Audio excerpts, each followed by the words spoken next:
يا رسول الله من أحق الناس بشفاعتك يوم القيامة؟ سؤال جميل والله.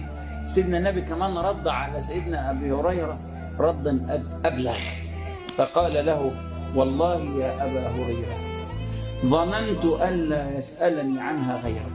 الله. عارف إن ما حدش يسأل السؤال ده إلا أنت. ليه؟